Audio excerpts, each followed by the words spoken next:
What up, and welcome to the 901 Bets. Think of this as sports betting for dummies right here in Memphis. Now, before we get rolling, quick reminder, if gambling has become a problem for you, hit that Tennessee Gambling Hotline, that number right on your screen, 800-889-9789. All right, y'all, let's start with our bankroll basics. Today's term, off the board. So what does that mean? If a sportsbook takes a game off the board, it means you can't place a bet on it, at least for the moment. Why? Usually something unexpected happens. Take Grizzlies basketball. For example, let's say Ja Morant pops up on the injury report right before tip-off. Odds might disappear until odds maker know if he's actually going to play. Same thing with football. If Tigers quarterback Brendan Lewis tweaks an ankle in practice, that game might go off the board until sportsbooks reset the lines. It can even be weather. Imagine a storm rolling through AutoZone Park before Redbirds games. Books hit pause, pull the odds, and wait until they know if first pitch is even happening. Bottom line, off the board doesn't mean the bet is gone forever. It just means the sportbook needs a little time to recalculate. All right, let's get into today's Bluff City lines. Let's start with the Memphis Tigers. This one's simple for me. After last week's bad beat on the totals against Arkansas, I'm steering clear of that play. Instead, I've got Memphis covering the 13.5 spread at minus 115, and I'll take the easy layup. Tigers win outright at minus 600 odds. Now remember, you can ride these picks straight up or parlay them. Your call. But here's why I like it. Memphis is 3-0 as a money line favorite this season. FAU, 0-2 as an underdog. And the Owls have never faced odds this long at plus 400. Now, against the spread, Memphis is a perfect 4-0 and 2-0 when favored by at least 13.5. Streaks can break, but I don't see it happening on Saturday. Let's head to Oxford for the big one against number 4 LSU.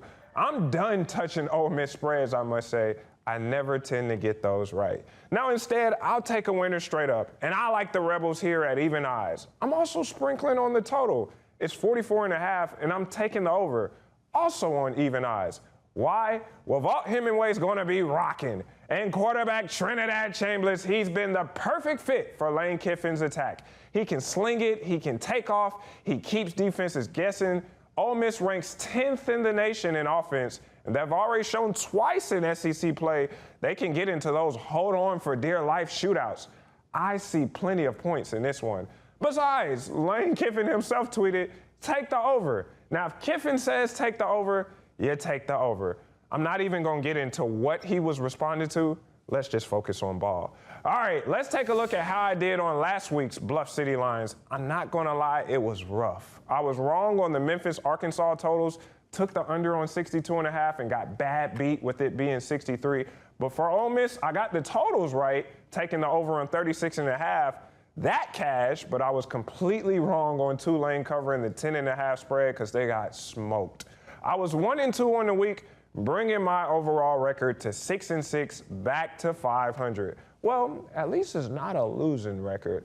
All right, folks, time to get into our bets from Bill. This one comes from my good pal Ryan Hopkins. He's dipping his toes into the Thursday night football game between the Seattle Seahawks and the Arizona Cardinals.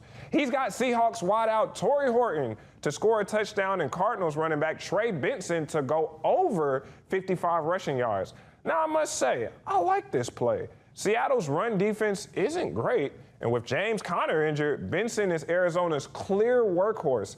Even when they pass, the Cards still pound the rock, and Benson should get plenty of touches. As for Horton, he ran 76% of routes in Week 3, matching his fellow receivers Jackson Smith-Njigba and Cooper Kupp. He's got 3 touchdowns in 3 games, and offensive coordinator Clint Kubiak even compared him to wideout Justin Jefferson of the Minnesota Vikings. Well, to me, that just makes him a strong anytime touchdown threat. So yeah, Ryan, I agree with you, pal. I'm telling this back. And before we wrap, I want to give a big shout out to Cheap Meat. He sent his winning ticket in to me. And look at this parlay. He had Jackson Merrill, Kyle Schwarber, Aaron Judge, and Kyle Riley all hitting homers in the same night.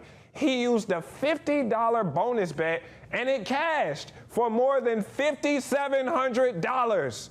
You know what they say? Tell them to bring me my money. My guy was proud to show off this one. He said he had a lot of haters, and well, on this program with Ruben, I know what that's like. But look at the odds, though. Plus 11,476 eyes. Woo! Good stuff, my guy. Now, I saw where he said he's going to send some of that money to his mom and sister and get his truck fixed. You just love to see that. And as always, send me your takes. If you have a betting terminology you're unsure of, send it my way. Want my opinion on a slip or a ticket you have? Send it my way. And man, as we just saw, if you want to spotlight your W, we will give you your flowers on this program because we have fun over here, man.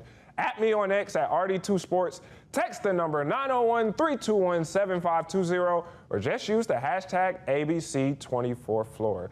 But in saying all that, remember, folks, producer Jared, bring it up one more time. This content is for entertainment purposes only. ABC24 and its affiliates do not encourage gambling. Viewer discretion is advised. Any betting decisions you make are solely your responsibility. We are not responsible for any financial losses or wins resulting from information presented on this program.